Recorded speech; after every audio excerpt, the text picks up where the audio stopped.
Hello guys, ayan, welcome sa aking video. Ayan, sa mga nanonood sa akin, thank you. Alam niyo, appreciate ko yung nanonood kahit ilang piraso lang. Kasi alam niyo na, sa mga nakakilala sa akin, hindi ako mahilig hindi ako mahilig grupo.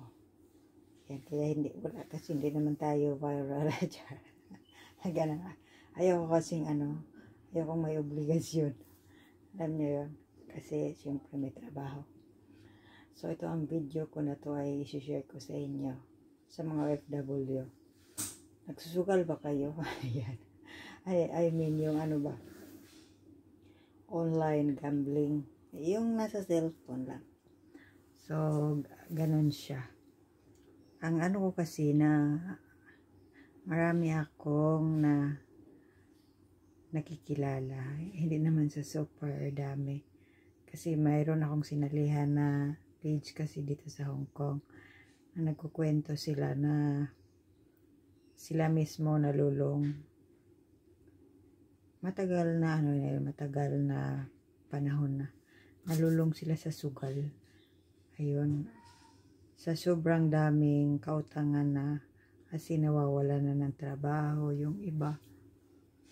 So, ang kasi mabilis kasi magbayad through GCash na. Yun dito kasi yung may mga remittance kasi dito, alam niyo online. Ayun, pwede doon magbayad. So, ganun ang nangyayari. Para sa akin, ayun, alam niyo kahit saan pa tayo nakatira. Sugal man na, alam niyo yon yung physical na sugal. Hindi rin talaga maganda yun. Ma-online, ma-physical, walang magandang maidulot sa atin yan. Ilulugmok lang kayo niyan, sa totoo lang. Although hindi ko pa na-experience na magsugal, di pati ako marunong. Kahit nga sa baraha, hindi ako marunong eh. So, ayaw ko na siyang dagdagan pa na hindi ko na kailangan marunong magsugal-sugal kasi alam niyo yun, yung $1, $5, masakit sa akin din yun kung sugal. Kung italo ko lang yun sa sugal, kainin ko na lang. Tsaka kasi hindi ako mahilig mag day off. Ganon. So, ikain ko na lang. Sayang kasi. Diba sayang yung ating kinikita kung isusugal lang, kung matalo lang yung sugal, napakahirap magtrabaho. Tapos, isusugal at isusugal lang. Tapos, kasi syempre, sa mga OFW, marami kasing time yung iba na free time nila, diba? Lalong-lalo na kung may alaga ka lang bata, may alaga ka lang aso. Yung aso, hindi mo naman binibit-bit yan. Ayan, tapos 3 times a day mo lang nilalabas. Magluluto ka lang, tapos ikaw po, nagsusugal ka na pala.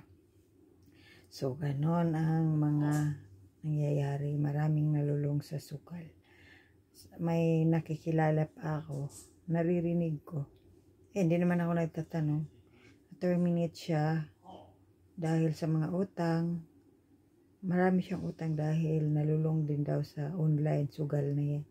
So, para sa akin, tigilan ninyo yan kasi nag-abroad tayo para makasave, para makapag-aral yung anak natin. Kung gusto natin paaralin yung anak natin, para may save tayo sa ating sarili, di ba?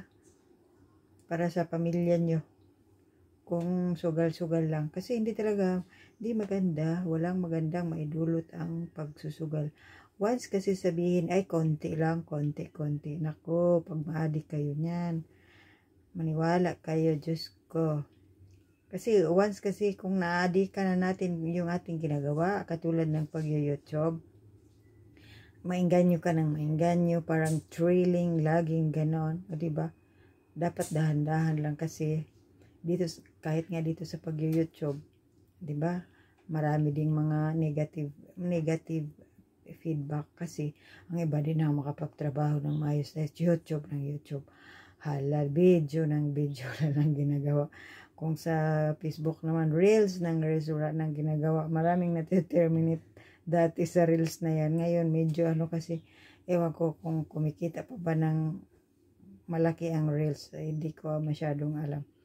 Kasi yung mga tao ngayon sa Facebook, puro na vlogger. Akala ko dati, ang yung YouTube lang, vlogger. Tapos yung ano na yan, Instagram yata. Sus Ginoo, ang Facebook, minomonetize man. Ayun, ang dami ng ano. Lahat na puro vlogger. Diba? Kaya, kung hindi tayo marunong kung hindi natin bigyan ng boundary yung trabaho natin at saka yung mga ibang ginagawa natin, nako, yung trabaho natin, mawawalan talaga tayo ng trabaho na wala sa oras. Ito namang pag-YouTube ko, alam ng amo ko yan. Alam talaga nila na nag-YouTube ako, pero di nila tinanong. Ayoko rin sabihin kasi yung amo ko gusto mag-donate sa YouTube ko. Sabi ko, wag na. Kasi minsan baka magbagsak ka dyan ng pera. Ang iba kasi, bigla na lang mawawala ng pera. Naka-automatic yan. Automatic yung iba, biglang mawala yung pera baka sa online kasi. O diba, kaya pinigilan ko yung amo ko. Sabi niya, I want to donate. Ganon. Sa YouTube mo. Sabi ko, hindi na. Kaya ang ginawa nila dati, nag-donate sila ng pera talaga. Yung binigay ko sa teacher, yung pandemic. So, yun lang. Sana may natutunan kayo sa aking sinasabi. Kung wala kayong natutunan, nabahala kayo dyan. Magsugal kayo kung gusto ninyo. Bye-bye.